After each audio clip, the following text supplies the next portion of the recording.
All right. So I told you I would make some time to kind of recreate the lecture that we lost this morning because of Zoom. So you're getting it while I'm at soccer practice. So I'm in the car here. So here it is. I'm just going to basically go through. I annotated the slides, and I'm just going to go through them. Pause the video if you want to write down stuff that's there. But again, it should be something that I just want to spend the time kind of going through the content. I'm actually going to back up and go back to our first lecture on Friday just to make sure to bring everybody up to speed, because that lecture was a little bit stilted because of technology as well. So our main fuel equation that we have here, this is something we're going to expand on throughout the entirety of the course until we have lots of arrows going in and out of this towards the very end. And one of the things I'll highlight is probably one slide or two a lecture are going to be kind of very dense slides. They're more like concept map. They're going to integrate and pull a bunch of stuff together. They're a little bit difficult to look at if you're just kind of looking at them statically. So having something like this, whether you watch a video from our Zoom session or if I do something like this for those videos, are going to be helpful for your understanding. So again, this is our basic fuel equation, a one-way reaction. We are not plants, so we can't have this go in the opposite direction. Hint too that we're doing an oxidation reaction as oxygen is required as a reagent here. And so we're going to have that as a reactant. Our fuels are basically proteins, lipids, and carbohydrates is what we're going to consider. So we undergo oxidative chemistry. So we know that it's oxidation because our fuel, which has carbon bonded to some hydrogen atoms, ultimately ends up as carbon dioxide. So this is an oxidation reaction. This is what happens in combustion reactions if you burn something. But we're in biochemistry, so this is what happens with metabolism. The whole purpose of this process is to generate some energy. So again, concepts that we'll bring in, especially towards the end of the semester, is it's very easy to imagine sort of from a simple thermodynamic standpoint that if you sort of want to create this homeostatic situation where you have balance between energy that you take in as fuels and energy that goes out and is used by the body, you might think that there's a basic thermodynamics. It's calories in, calories out. And for a long time, that's how dietary and nutrition science sort of looked at things. But now we understand that there's so much that plays in this, particularly from a hormone standpoint. One of the things that'll be a constant thread through a lot of what we'll talk about towards the end of this semester and all the way through next semester is talking about insulin. So again, insulin is going to be something that's going to be a very important hormone for kind of maintaining this homeostatic balance. And then we'll also spend some time talking about the importance of your gut microbiome in terms of creating a very productive environment for maintaining sort of balance in your body. I'm not going to say too much about functional groups. Again, I might just spend a little bit of time revisiting what we talked about as an example. So these are functional groups. Again, you need to know what they look like, know their name, and then for the ones identified in red here that we did our first day, you need to know the relevant pKa values. A couple of things to highlight as we consider these first three. They're probably the most important three in terms of functional group and functionality, because we have things that can create nucleophiles that would be neutral charged. We can create things that have positive charge, and we can create things that have negative charge. So we can see that we've got amino acids like serine, threonine, and tyrosine here that can allow us to have those OH nucleophiles. Alcohols are very prevalent in carbohydrates. And then carboxylic acids and amines are very critical to amino acids in general. That's why they're called amino acids. They have an amino functional group and a carboxylic acid functional group. And then if we're talking about amines here, we've got two amino acids. We've got lysine and histidine that have an amine functional group. And I didn't sort of indicate it here, but we've got two amino acids. We've got D, I should put this in here. We've got D as aspartic acid, and we've got E as glutamic acid. We've got two other amino acids here that have carboxylic acid functional groups. Carboxylic acid functional groups are really common in a lot of metabolic pathways, and part of that reason is we have things that are what we call beta keto acids. We'll talk more about this later, but this is a keto group, and not at the alpha position, but at the beta position, we have an acid group. So that's why it's called a beta keto acid. What's really important about these is these really easily lose carbon dioxide. So if we talk about, like on this previous slide, carbon dioxide is a waste product, A lot of what we do is we take fuels, make them into substances like oxaloacetate here. That's what OAA is. It's a beta keto acid. It's going to easily decarboxylate, and that's going to allow us to generate the CO2 that we have as a waste product when we're metabolizing fuels. Now, I know I'm going really quickly here. Remember, this content is not anything that you have to kind of have up here for this first learning unit, but I want to introduce it now so that when we revisit it later, it's kind of familiar. So you've probably heard of pyruvate. Pyruvate is what we call an alpha keto acid. So here's that ketone group, that keto group. So at the alpha carbon, we've got our acid. So this is called an alpha keto acid. These do not decarboxylate easily. And so we'll talk about the challenges of how you metabolize something like pyruvate, which many of you probably know is the end product of glycolysis and the starting material that we're going to see used in the citric acid cycle. So lastly here, when we talk about functional groups, we've got our amide functional group.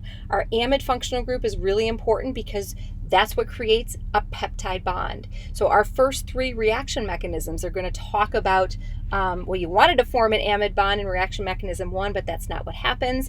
Reaction mechanisms 2 and 3 do form an amide bond. There are also some amino acids that generate or that have amide functional groups. So we've got asparagine as N and glutamine as Q. So we've got 20 out of 26 letters of the alphabet that you're going to need to know what those letters are and what amino acid they correspond to, and be able to very quickly think about the functional group that's present there. All right, so a lot there. I'm not going to spend too much time kind of revisiting this acid-base chemistry here. 3 kind of ways that we can have water, and you really can't have all 3 at the same time. We talked about the reason for that. And then we talked about how acids and bases sort of behave. Acids being things that donate and increase the concentration of H3O+. Bases, either directly or indirectly, increase the concentration of OH-. And then we talked about the importance of having strong or weak acids and bases in terms of equilibrium constants, whether we have one-way arrows or two-way arrows here. We spent a lot of time thinking about protonation state. This is going to become one of those key skills. I cannot ask you whether or the protonation state of a substance without letting you know the pH of the environment and having you know the pKa of that molecule. Because remember, it's really just a tug of war. Who has the bigger number? They're going to win the proton. pH is bigger, that molecule is deprotonated. pKa is bigger, that molecule gets to keep its proton.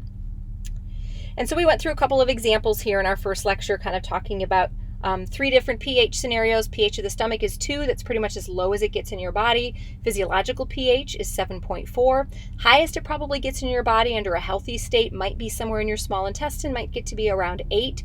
We really don't get up to pH 12, but just to have kind of a practical example to run through kind of this example of how you determine protonation state of a molecule when you know its pKa and you know the pH. And then again, we reviewed a little bit about reaction mechanisms. I'm flipping a lot of that content to our external kind of environment. Videos for you guys to watch on that. Make sure to come see me if you have questions. But from what I've seen from what you've submitted so far, I think you guys are doing okay on reaction mechanisms. I think you guys had a good, either a good preparation for that or those videos are helping you really well. I did go through and kind of put in the solutions here for that first homework question. Again, this was something I had hoped to get to when we were in class, but we kind of ran out of time that first day with some technology issues. Just kind of highlighting here. These are 3 molecules that we're going to spend some time talking about. Pyruvate, we already mentioned, really important, what we call branch point metabolite. This is something that's going to show up at several points in our understanding of biochemistry here. So looking at the structure of it, understanding that it's a carboxylic acid, so it's going to have a pKa somewhere between 3 and 5. Because of the extra carbonyl group here, it actually is a little bit less than 3. So we can use that information to determine that, again, it's going to be neutral and uncharged, keep its proton at pH of 2 in the stomach, and then it's going to have a charge of -1, become deprotonated, both at physiological and pH 12. Imidazole is going to become an important molecule that we'll study in lab. This is going to be something that we'll use when we do our protein purification. This is a molecule that has a pKa near neutrality.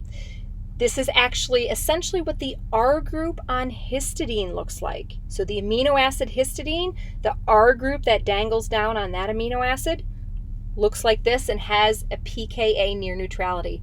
That's going to become a really important player when we talk about enzymes doing chemistry. But we're going to see this drug or this molecule imidazole a lot in our lab. And again, this is a molecule that's going to stay in its protonated form in acidic pH, and then it will become neutral once we get to physiological and pH 12.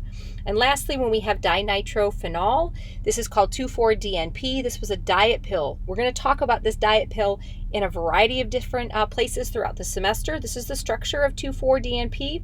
We're talking about deprotonated, that phenol group. Phenols, this was not a pKa, I had you know, but phenols have a pKa around 10. And the reason is we have inductive electron withdrawal in that aromatic group that helps to stabilize the negative charge. Just sort of a big picture thing. If you want to think about what's happening with a molecule, remember when you normally had an OH group for an alcohol, that was something that had a pKa around 15 or 16 for alcohols. So all of a sudden when we essentially put an alcohol on this ring here, it drops the pKa to about 10 for phenol, so not with those nitro groups there, for just phenol. The reason is, if you ever want to think about, does this molecule have an increased or decreased pKa?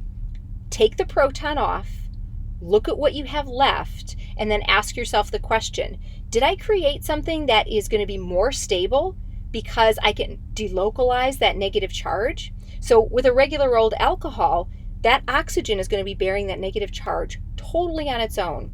When we put it next to this aromatic ring, we can delocalize that charge through the ring. That makes that resulting conjugate base more stabilized. If we can create a more stable conjugate base, that means the acid that generated it was stronger, because it's not as bad for it to give up its proton and make the conjugate base.